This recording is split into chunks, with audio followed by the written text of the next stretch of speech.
وَإِذَا الْمَوْءُودَةُ سُئِلَتْ بِأَيِّ ذَنبٍ قُتِلَتْ صدق اللہ العظیم۔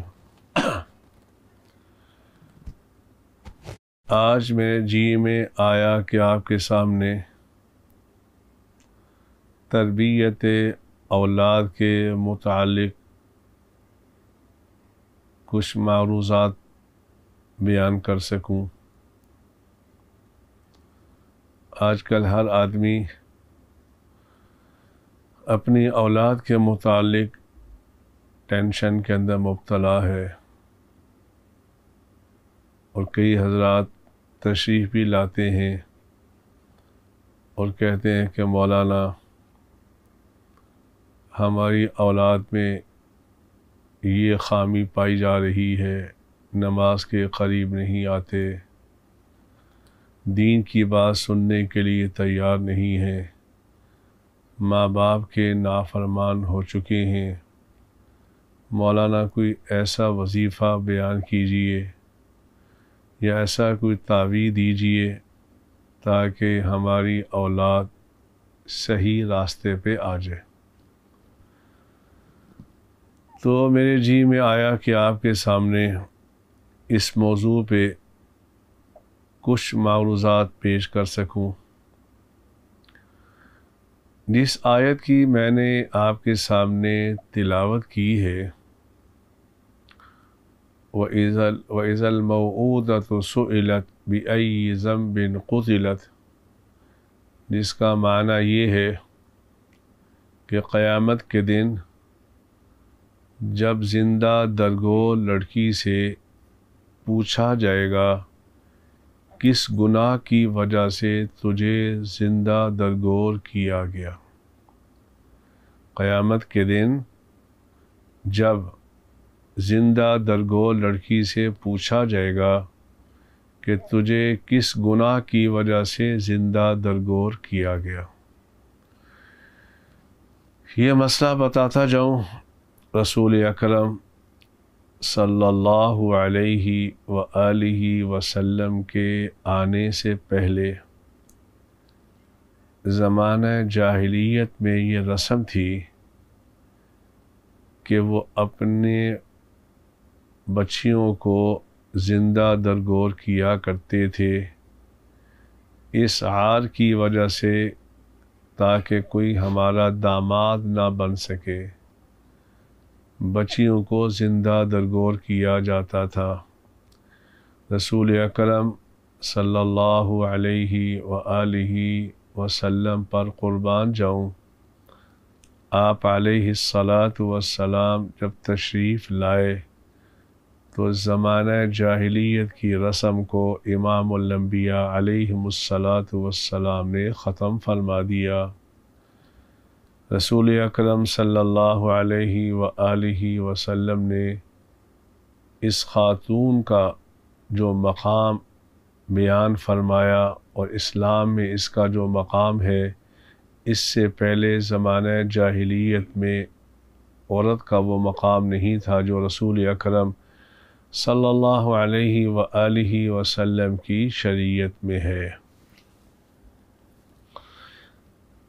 اور رسول اکرم صلی اللہ علیہ وآلہ وسلم کے بارے میں آتا ہے کہ جب یہ آیت نازل ہوئی وَإِذَا الْمَوْءُودَةُ سُئِلَتْ بِأَيِّ ذَنبٍ قُتِلَتْ، کہ جب زندہ درگور لڑکی سے پوچھا جائے گا کہ تجھے کس گناہ کی وجہ سے یہ زندہ درگور کیا گیا، اس آیت کے نازل ہونے کے بعد رسول اکرم صلی اللہ علیہ وآلہ وسلم کی خدمت میں ایک صحابی حاضر ہوئے، حاضر ہو کر عرض کرنے لگے، یا رسول اللہ صلی اللہ علیہ وسلم، جب آپ تشریف نہیں لائے تھے تو میرے ساتھ ایک عجیب واقعہ پیش آیا۔ جب آپ تشریف نہیں لائے تھے تو میرے ساتھ ایک عجیب واقعہ پیش آیا۔ اللہ کے نبی صلی اللہ علیہ وآلہ وسلم نے فرمایا، وہ کیا واقعہ پیش آیا، سنا کیا ہوا؟ کہا یا رسول اللہ صلی اللہ علیہ وسلم، جب آپ تشریف نہیں لائے تھے تو زمانہ جاہلیت کی یہ رسم تھی کہ بچیوں کو زندہ درگور کیا جاتا تھا۔ میرے ہاں بچی پیدا ہوئی تو میرے دل میں خیال آیا کہ میں نے اس کو بھی زندہ درگور کرنا ہے۔ اللہ کے نبی صلی اللہ علیہ وسلم نے فرمایا اچھا پھر کیا ہوا؟ کہا یا رسول اللہ صلی اللہ علیہ وسلم، میری اس حرکت کی وجہ سے کہیں اس کو میں زندہ درگور نہ کر دوں، میری اہلیہ نے میری بیٹی کو اپنے ماں باپ کے ہاں چھوڑ دیا تاکہ یہ اس کو زندہ درگور نہ کر سکے۔ اللہ کے نبی صلی اللہ علیہ وسلم نے فرمایا اچھا پھر کیا ہوا؟ کہ یا رسول اللہ صلی اللہ علیہ وسلم، جب میری بیٹی بڑی ہوئی تو میری اہلیہ نے یہ سمجھا کہ شاید میرا شوہر اب اس کے ساتھ یہ حرکت نہیں کرے گا، یعنی اس کو زندہ درگور نہیں کرے گا، واپس اپنے گھر لے آئی۔ تو اللہ کے نبی صلی اللہ علیہ وسلم نے فرمایا اچھا پھر کیا ہوا؟ کہ یا رسول اللہ صلی اللہ علیہ وسلم، ایک دن میں نے اپنی اہلیہ سے کہا اسے غسل دو، اس کو اچھے کپڑے پہناؤ، میں اس کو سیر کے لیے باہر لے کے جانا چاہتا ہوں۔ کہ یا رسول اللہ صلی اللہ علیہ وسلم، میری اہلیہ بڑی خوش ہوئی، آج باپ نے محبت کی نگاہ سے اپنی بیٹی کو دیکھا۔ تو صحابی نے عرض کیا یا رسول اللہ صلی اللہ علیہ وسلم، میری اہلیہ نے اسے نہلایا، اچھے کپڑے پہنائے، خوشبو لگائی کہ ابا کے ساتھ جائے گی سیر کرنے کے لیے۔ اللہ کے نبی صلی اللہ علیہ وسلم نے فرمایا اچھا پھر کیا ہوا؟ کہ یا رسول اللہ صلی اللہ علیہ وسلم، میں اسے لے گیا، جنگل میں لے کے گیا، تو گرمی تھی، مکہ کی گرمی تھی، تو میں اپنی بیٹی کو لے کے گیا جنگل میں نے زمین کو کھودنا شروع کیا، تو کافی تپش تھی۔ اے اللہ کے نبی صلی اللہ علیہ وسلم، میری بیٹی نے اپنا دوپٹہ اتار کر مجھ پر سایہ کیا تاکہ میرے ابا کو گرمی نہ لگے۔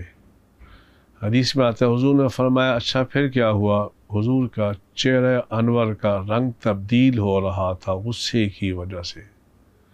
اچھا پھر کیا ہوا؟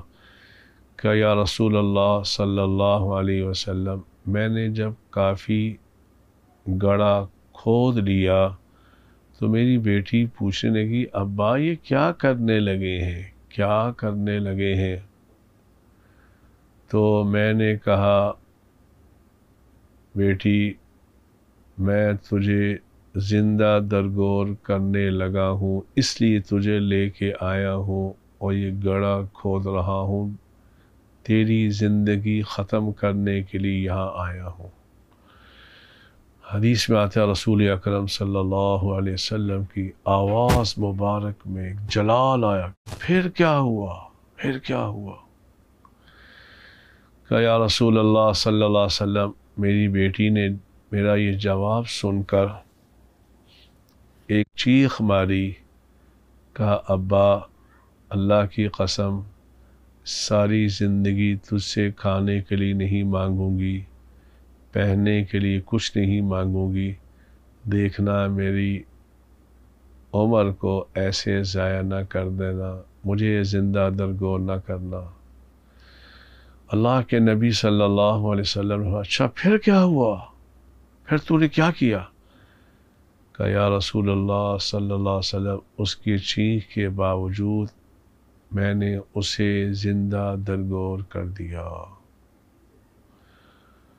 میرے نبی نے فرمایا صلی اللہ علیہ وآلہ وسلم نے، اچھا اس نے چیخ بھی ماری پھر بھی تو نے اس کو زندہ درگور کر دیا، اتنا سخت تیرا دل تھا، تجھے ترس نہ آیا؟ اللہ کے نبی نے صحابہ سے فرمایا، اس شخص کو میرے سامنے سے لے جاؤ جس نے بیٹی کی چیخ کے باوجود بھی اس کو رہا نہ کیا، اس کو زندہ درگور کر دیا۔ جب میرے نبی نے یہ فرمایا، اس صحابی کی چیخ نکلی، زمین پہ گرا، بے ہوش ہو گیا۔ حضور نے فرمایا صلی اللہ علیہ وآلہ وسلم نے کہ صحابہ اسے اٹھاؤ اور تسلی دو، ان الاسلام یہدم ما کان قبل، اسلام ایسا مذہب ہے اس سے پہلے جو گناہ کیے ہوتے ہیں اسلام ان سب کو مٹا اور ختم کر دیتا ہے۔ تو میرے بھائیوں، زمانہ جاہلیت میں اپنی اولاد کو خصوصاً بچیوں کو زندہ درگور کیا جاتا تھا۔ آج جو لوگ اپنی اولاد کو رسول اکرم صلی اللہ علیہ وسلم کا دین نہیں سکھاتے، اللہ کا قرآن نہیں سکھاتے اور شریعت مطہرہ کے احکامات نہیں سکھاتے، یہ زندہ درگور کرنے سے بدترین عذاب ہے۔ یہ زندہ درگور کرنے سے بدترین عذاب ہے۔ آج ہم اپنی بچیوں کی تربیت نہیں کرتے، ہم اپنے بچوں کی تربیت نہیں کرتے۔ بچے راتوں کو دیر سے بھی آتے ہیں، ہم پوچھتے نہیں، کیا کہہ کر کہ ابھی بچے ہیں، ان کی عمر ہے کھیلنے کودنے کی۔ ہماری بچیاں لیٹ آتی ہیں، ہم نے کبھی پوچھنے کی زحمت نہیں کی۔ یہ سب سے پہلے تربیت گاہ انسان کا اور بچوں کے لیے بہترین تربیت گاہ اس کی ماں باپ کی گود اور ماں باپ کا ماحول ہوتا ہے۔ میرے بھائیوں، آج ہمارے بچوں میں دینداری کا جنازہ نکل گیا۔ ہمارے بچوں کو یہ بھی پتہ نہیں ہے، اگر ان سے پوچھا جائے رسول اکرم صلی اللہ علیہ وآلہ وسلم کی ازواج مطہرات کل کتنی تھی اور کیا کیا نام تھا، ہمارے بچے نہیں بتا سکتے۔ وہ جو اسکولوں میں کالجوں میں پڑھتے ہیں شاید وہ بھی نہ بتا سکے۔ اگر ان سے یہ پوچھا جائے کہ رسول اکرم صلی اللہ علیہ وسلم کی صاحبزادیاں کل کتنی تھی، ان کا نام کیا تھا، وہ بھی نہیں بتا سکیں گے۔ ان سے اگر یہ پوچھا جائے کہ خلفائے راشدین کون کون سے تھے، ان کا نام کیا ہے، ہمیں پتہ نہیں ہوگا۔ میرے بھائیوں، شریعت مطہرہ کا یہ حکم ہے کہ جب بچہ 7 برس کا ہو جائے اسے نماز کا کہنا، بیٹا نماز کے لیے آ جاؤ میرے ساتھ، نماز پڑھنے کے لیے میرے ساتھ مسجد میں آ جاؤ۔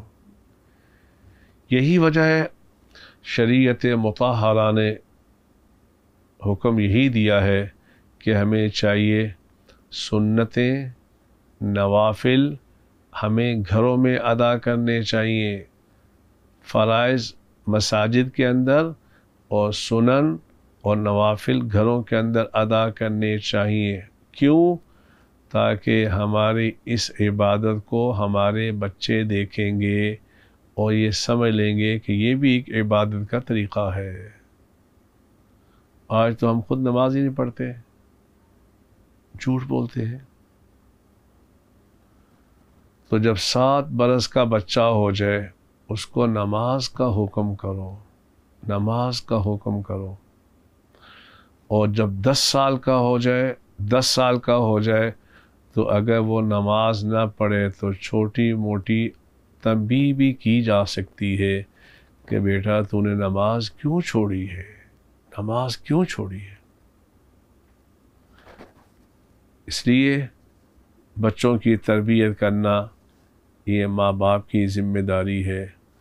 کوئی زمانہ تھا فجر کی نماز کے بعد ماں باپ اپنے بچوں کو تیار کر کے مسجد میں بھیجا کرتے تھے قرآن مجید پڑھنے کے لیے۔ اب تو بچوں کو پتہ نہیں قرآن مجید کیا ہوتا ہے۔ بچوں کو کیا، اب تو بڑے بھی قرآن مجید نہیں پڑھتے، بڑے بھی قرآن مجید نہیں پڑھتے۔ ہم نے اس قرآن کو اب برکت کے لیے رکھا ہوا ہے۔ کوئی زمانہ تھا ماں باپ اپنے بچیوں کو جہیز میں اللہ کا قرآن دیا کرتے تھے، اللہ کا قرآن دیا کرتے تھے۔ آج دنیا کے فحاشی کے اسباب تو دیتے ہیں، قرآن نہیں دیتے۔ اب تو ماں باپ نے بھی قرآن مجید پڑھنا ختم کر دیا۔ مجھے ایک واقعہ یاد آیا قرآن مجید پہ ہی۔ افریقہ کے اندر ایک عالم تھے، بہت متقی پرہیزگار تھے، لوگ ان کی بڑی ہی قدر کیا کرتے تھے، بڑی ہی قدر کیا کرتے تھے۔ تو ایک آدمی نے رمضان مبارک کے اندر مولانا صاحب کو بلایا، حضرت آپ نے ہمارے ہاں افطاری کرنی ہے۔ تو مولانا صاحب ان کے گھر تشریف لے گئے، افطاری کی۔ افطاری سے جب فارغ ہوئے تو اہلیہ نے کہا اپنے شوہر سے کہ جس کمرے میں مولانا نے افطاری کی ہے اس میں میرے کچھ پیسے پڑے ہوئے تھے، کہیں آپ نے تو نہیں اٹھائے؟ شوہر نے کہا نہیں میں نے نہیں اٹھائے۔ کہا اس کمرے کے اندر بچہ بھی کوئی نہیں گیا، نہ آپ نے اٹھائے نہ میں نے اٹھائے نہ بچہ وہاں گیا، تو ہو سکتا ہے کہ مولانا صاحب نے اٹھا لیے ہوں۔ اس لیے بدگمانی سے اجتناب کرنا چاہیے، بدگمانی سے اجتناب کرنا چاہیے۔ کہتے ہو سکتا ہے مولانا صاحب نے اٹھا لیے ہوں، لیکن اب کہنے کی جرت بھی نہیں کہ مولانا صاحب سے پوچھا جائے۔ دن بدن ان کے بارے میں بدگمانی آتی رہی۔ پھر جب اگلا سال آیا رمضان کا مہینہ، تو پھر اسی شخص نے مولانا صاحب سے کہا کہ حضرت آپ نے میرے ہاں افطاری کرنی ہے۔ مولانا صاحب کو گھر میں بلایا گیا، مولانا صاحب نے افطاری کی تو اس صاحب خانہ نے کہا حضرت ایک بات پوچھ سکتا ہوں؟ کہا ضرور۔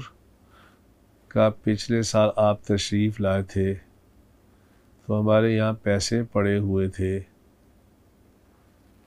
تو کہیں غلطی سے آپ اٹھا کے تو نہیں لے گئے؟ مولانا نے فرمایا ہاں میں نے دیکھا یہاں پیسے پڑے تھے آپ کے، لیکن ہوا چل رہی تھی تو میں نے کہا یہ پیسے تمہارے اڑ جائیں گے، تو میں نے ان کو اٹھا کر ایک دل میں بات آئی کہ جو تمہاری قالین بچھی ہے اس کے نیچے رکھ دوں۔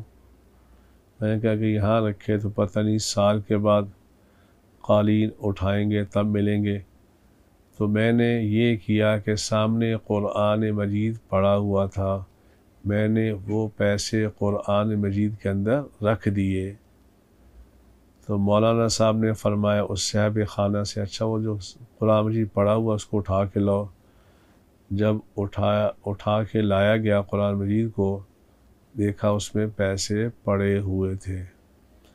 تو مولانا دیکھ کر ان کی آنکھوں میں آنسو آ گئے، چیخ مار کے رونے لگے، فرمانے لگے میں نے تو اس لیے قرآن مجید میں پیسے رکھے کہ صاحب خانہ روزانہ قرآن مجید کو کھول کر اس کی تلاوت کرتے ہوں گے، جب کھولیں گے تو بیچ میں سے پیسے مل جائیں گے۔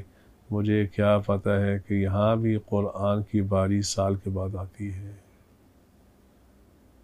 نہ ہم خود قرآن مجید پڑھتے ہیں، نہ ہم اپنے بچوں کو قرآن مجید پڑھاتے ہیں، نہ سکھاتے ہیں۔ امام محمد رحمہ اللہ تعالیٰ کی جب عمر غالباً 7 برس کے ہوئے تو امام ابو حنیفہ رحمہ اللہ تعالیٰ کے درس میں گئے، سبق میں، وہاں بڑے بڑے علماء بیٹھے، تو امام ابو حنیفہ رحمہ اللہ تعالیٰ نے امام محمد رحمہ اللہ تعالیٰ سے فرمایا کہ میرے سبق کے اندر وہ شخص بیٹھ سکتا ہے جو حافظ قرآن ہو، تو بیٹا تو حافظ قرآن نہیں ہے، لہذا تشریف آپ لے جائیں۔ چنانچہ امام محمد رحمہ اللہ تعالی وہ 7 سال کا بچہ اٹھ کے چلا گیا۔ تو ایک ہفتے کے بعد امام محمد رحمہ اللہ تعالی پھر تشریف لائے، تو امام ابو حنیفہ رحمہ اللہ تعالی نے فرمایا کہ بیٹا تجھے میں نے منع نہیں کیا تھا کہ میرے سبق کے اندر وہ شخص بیٹھ سکتا ہے جو حافظ قرآن ہو، تو حافظ قرآن نہیں ہے۔ تو امام محمد رحمہ اللہ تعالی نے عرض کیا کہ حضرت جو آپ نے شرط لگائی تھی اسے میں نے پورا کر دیا، ایک ہفتے میں امام محمد رحمہ اللہ تعالی نے قرآن مجید کو حفظ کر لیا۔ اب آپ کے ذہن میں یہ سوال آئے گا، کیا وجہ ہے کہ وہ بچے ایک ہفتے میں قرآن مجید انہوں نے حفظ کر لیا، ہمارے بچوں کو ایک ہفتے میں دعائے قنوت یاد نہیں ہوتی؟ اس کی وجہ کیا ہے؟ کیا وہ خاص چیزیں کھایا کرتے تھے؟ یہ اسباب دنیا ان کے پاس زیادہ ہوا کرتی تھی؟ ہمارے بچے ایسے کیوں نہیں؟ تو اس کا جواب سمجھ لیجئے۔ امام شافعی رحمہ اللہ تعالیٰ کا واقعہ یاد آیا۔ امام شافعی رحمہ اللہ تعالیٰ اپنے استاد حضرت وکیع کے پاس گئے، اپنے استاد حضرت وکیع کے پاس گئے۔ امام شافعی جیسا عظیم انسان یہ کہنے لگا کہ استاد جی میرا حافظہ کمزور ہے، میں کیا کروں؟ امام شافعی جیسا عظیم انسان کہہ رہا ہے کہ استاد جی میرا حافظہ کمزور ہے، اس کا علاج تو بتا دیجئے۔ استاد جی نے یہ نہیں فرمایا کہ فلاں عالم سے تعویذ لے لو، یا اتنے بادام کھا لیا کرو، یا یہ ایکسرسائز کیا کرو۔ امام شافعی کے استاد حضرت وکیع نے امام شافعی سے فرمایا فَأَوْصَانِي إِلَىٰ تَرْكِ الْمَعَاصِي، امام شافعی فرماتے ہیں میرے استاد نے مجھے وصیت کی کہ بیٹا گناہ چھوڑ دے، گناہ چھوڑ دے۔ فَإِنَّ الْعِلْمَ نُورٌ مِّنْ إِلَٰهِ، یہ علم اللہ کا نور ہے، وَنُورُ اللَّهِ لَا يُعْطَىٰ لِعَاصِي، اور اللہ اپنا نور کسی نافرمان سینے میں جمع نہیں فرماتے۔ انہی امام محمد رحمہ اللہ تعالیٰ کے متعلق آتا ہے کہ جب ان کا انتقال ہوا تو کسی نے خواب میں دیکھا، پوچھا امام محمد رحمہ اللہ تعالیٰ سے کہ حضرت اللہ نے آپ کے ساتھ کیا معاملہ کیا؟ تو امام محمد رحمہ اللہ تعالیٰ نے اس آدمی کو خواب میں یہ جواب دیا کہ جب تم مجھے قبر میں لٹا کے چلے گئے تھے تو اللہ نے میرے لیے جنت کے 8 دروازوں کو کھول دیا، اور رب العالمین نے فرمایا اے امام محمد اگر مجھ اللہ کا ارادہ ہوتا تمہیں عذاب دینے کا تو تمہارے سینے میں اپنا دین کبھی بھی جمع نہ کرتا۔ اسی لیے رسول اکرم صلی اللہ علیہ وآلہ وسلم نے فرمایا من یرید اللہ بہ خیرا یفقہہ فی الدین، اللہ جس آدمی کے ساتھ بھلائی کا ارادہ فرماتے ہیں اسے دین کی سمجھ عطا فرما دیتے ہیں۔ دین کی سمجھ عطا فرما دیتے ہیں۔ ہمارے معاشرے والے کہتے ہیں یہ علماء کرام، یہ علم حاصل کرنے والے، یہ حفظ کرنے والے، یہ تو نعوذ باللہ اس دھرتی پہ بوجھ ہیں، حالانکہ بوجھ نہیں ہے۔ یہ وہ لوگ ہیں جن کی وجہ سے آسمانوں سے اللہ کی رحمتیں نازل ہوتی ہیں۔ جب یہ بچے، معصوم بچے قرآن مجید کی تلاوت کرتے ہیں تو یہاں سے جب اوپر قرآن کی آواز جاتی ہے تو اوپر سے رحمت خداوندی نازل ہوتی ہے۔ اس لیے اپنے بچوں کی اچھی تربیت کرو۔ ہم اپنے بچوں کو خود اپنے گھر سے جھوٹ سکھلاتے ہیں۔ گھر کے اندر ابا موجود ہے، کسی نے بیل دی، بیٹا 5 سال کا باہر گیا تو وہ باہر کوئی ابا کا دوست یا وہ شخص آیا جس کو ابا نہیں ملنا چاہ رہے، تو بیٹے کو ابا ہی اماں ہی کہہ کے بھیجتی ہے، بیٹا ان کو کہہ دو ابا گھر میں نہیں ہے، ابا گھر میں نہیں ہے۔ یہ ہمارے بچوں کی تربیت ہو رہی ہے، یہ ہمارے بچوں کی تربیت ہو رہی ہے۔ لہذا اگر ہم ان کی تربیت جھوٹ سے کریں گے اور بچوں کو بٹھا کر ہم رات کو کہتے ہیں فلاں ایک چیز میں نے بیچی، اس میں یہ خرابی تھی، میں نے وہ خرابی بیان ہی نہیں کی بیٹا، میں نے وہ 1,00,000 روپے کی چیز 2 لاکھ کی بیچ دی ہے، تو اب بچے کے ذہن میں یہ بات بیٹھ جائے گی کہ دھوکہ دینا یہ کوئی کامیابی کا راستہ ہے۔ ایسا نہیں کرنا چاہیے۔ اگر آپ چاہتے ہیں آپ کی اولاد آپ کی آنکھوں کی ٹھنڈک بن جائے، دیکھنا ان کو حرام سے بچانا، گناہوں سے بچانا، گناہوں سے بچانا۔ ایک شخص میرے پاس آیا پچھلے دنوں میں، کہنے لگا جی مولانا دعا کرے، میرا بیٹا بڑا سیدھا سادہ ہے۔ میں نے کہا کیا مطلب؟ کہا جی جو بات اسے پوچھی جائے وہ سچ بولتا ہے، اور اگر جھوٹ کہیں اس کی زبان سے نکل جائے تو توبہ کرتا رہتا ہے، بالکل سیدھا سادہ ہے۔ تو میں نے کہا اللہ کے بندے، اس سے بہترین تو کون سی اولاد چاہتا ہے؟ تو اپنے اولاد کی تربیت رسول اکرم صلی اللہ علیہ وآلہ وسلم نے اپنے نواسوں کی جیسے تربیت کی، قربان جائے۔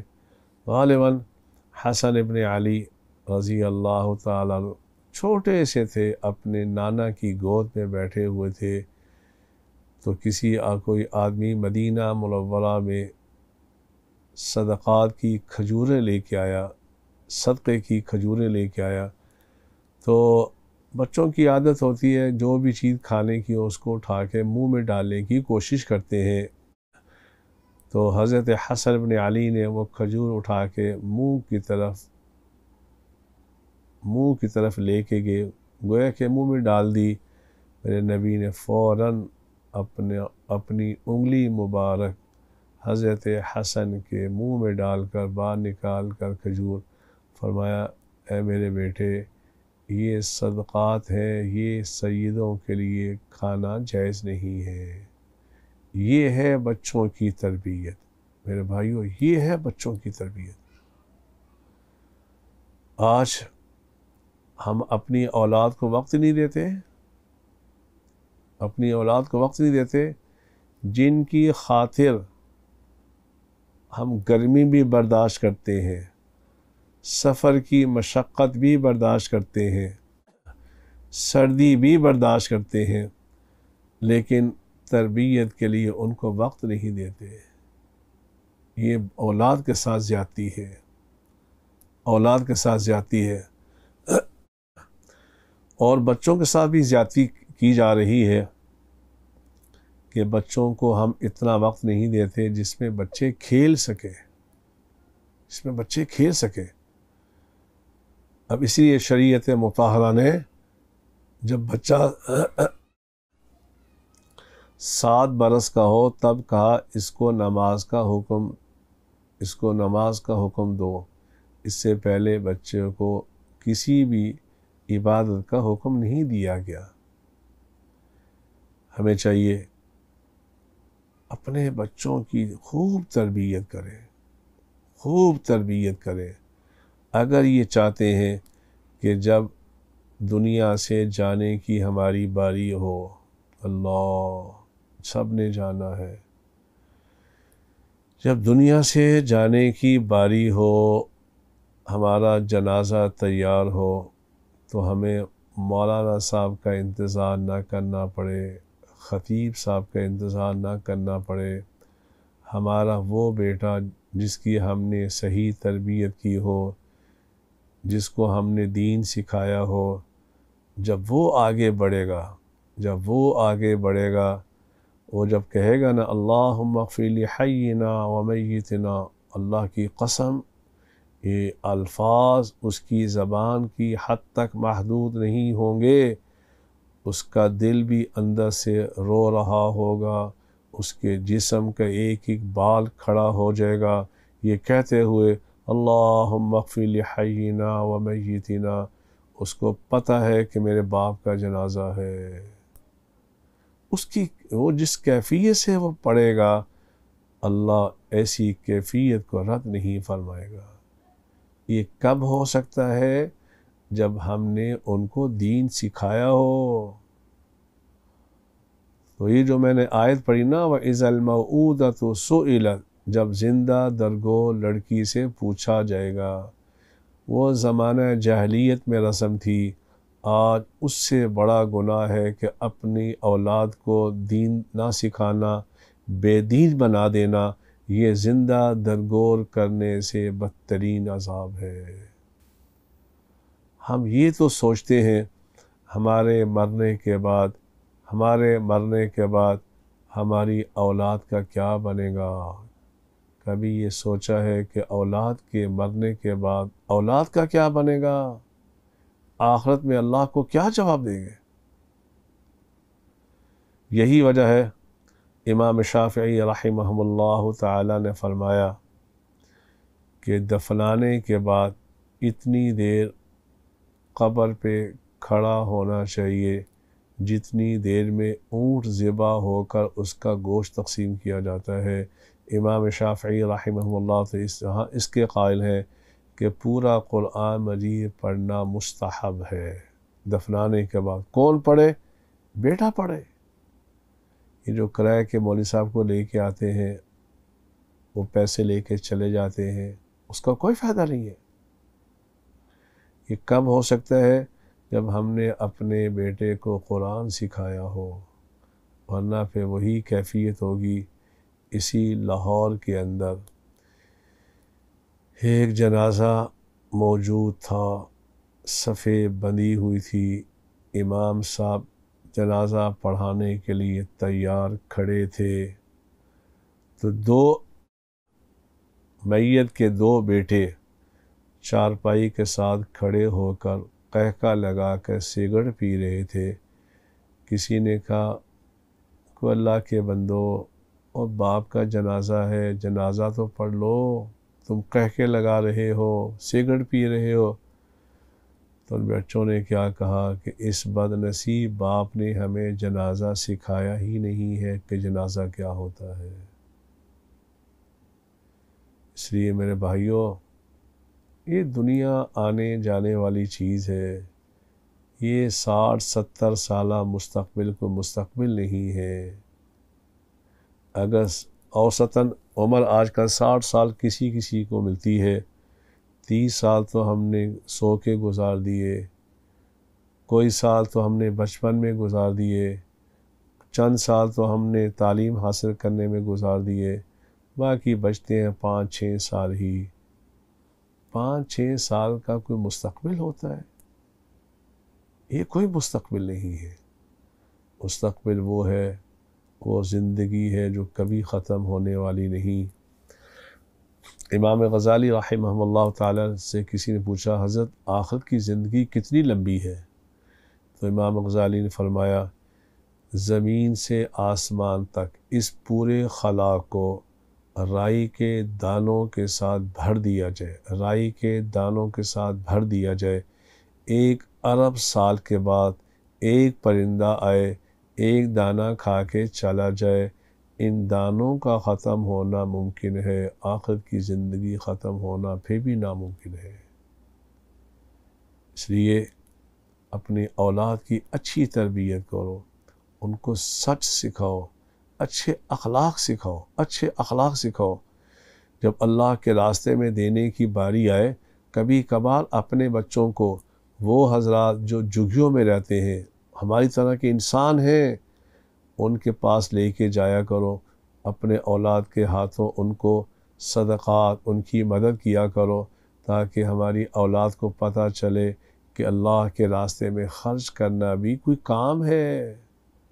نماز کے لیے ساتھ لے کے جایا کرو، اپنے گھروں میں لوگوں کا اکرام کیا کرو، اپنی اولاد کے ساتھ بٹھایا کرو، اور صلہ رحمی کیا کرو، اپنی اولاد کو ساتھ بٹھایا کرو کہ بیٹا یہ صلہ رحمی بھی اسلام کا ایک حکم ہے۔ اگر آپ ایسے تربیت کریں گے تو پھر یہ اولاد ربنا ہب لنا من ازواجنا وذریاتنا قرۃ اعین، یہ اولاد ہماری آنکھوں کی ٹھنڈک بن جائے گی۔ اللہ ہماری اولاد کو اپنی مرضیات کے مطابق، اے اللہ آپ کی مرضیات اور آپ کے نبی صلی اللہ علیہ وسلم کی مرضیات کے مطابق زندگی گزارنے والا بنا دے، ہماری اولاد کو ہماری آنکھوں کی ٹھنڈک بنا دے۔ وآخر دعوانا الحمدللہ رب العالمین، الحمدللہ رب العالمین، والصلاة والسلام علی سید الانبیاء والمرسلین۔ ربنا آتنا فی الدنیا حسنہ وفی الآخرۃ حسنہ وقنا عذاب النار وقنا عذاب القبر وقنا عذاب الحشر وقنا عذاب المرض وقنا عذاب المیزان وادخلنا الجنة مع الابرار یا عزیز یا غفار یا رب العالمین۔ اے اللہ ہماری اولاد کو ہماری آنکھوں کی ٹھنڈک بنا دے، اے اللہ ہماری اولاد کو دیندار بنا دے، اے اللہ ہمیں توفیق عطا فرما کہ ہم ان کی اچھی طرح تربیت کر سکیں۔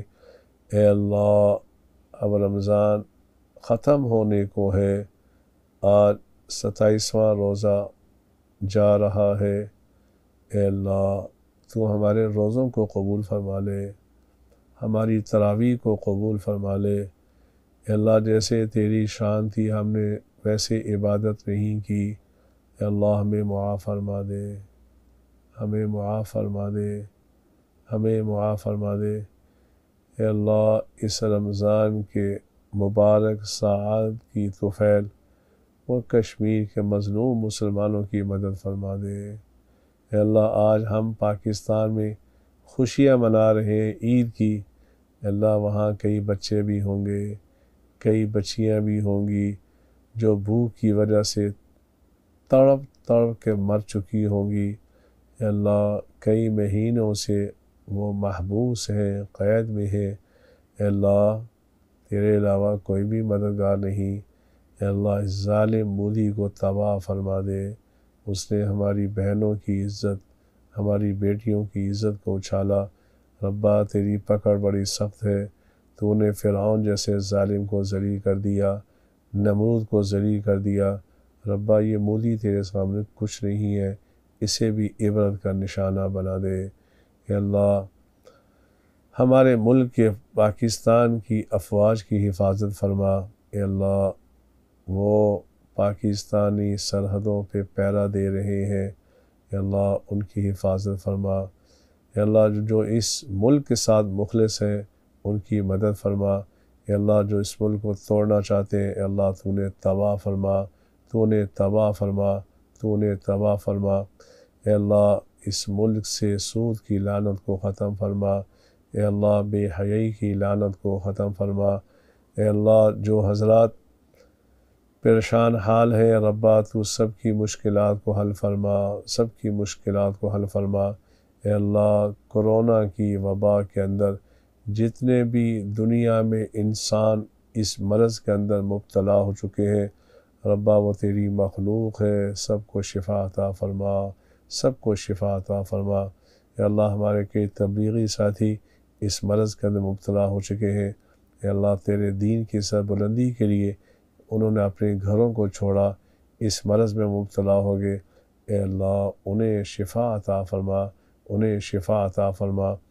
اے اللہ ناموس رسالت کی حفاظت کی ہم سب کو توفیق عطا فرما۔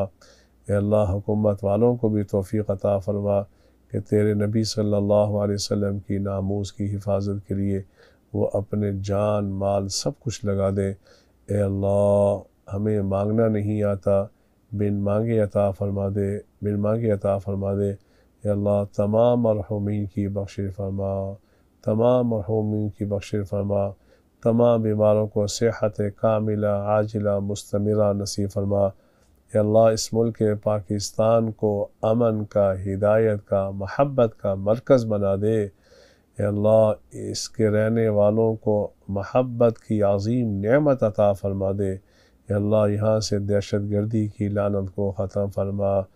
اے اللہ اس کو اسلام کا، امن کا مرکز بنا دے۔ اے اللہ یہ وہ ملک ہے، یہ وہ ملک ہے، یہ وہ ملک ہے جس کی بنیاد لا الہ الا اللہ محمد الرسول اللہ پہ رکھی گئی ہے۔ اے اللہ ہم اس پہ قسم کھا سکتے ہیں اس ملک کو توڑنے والا تباہ ہو سکتا ہے۔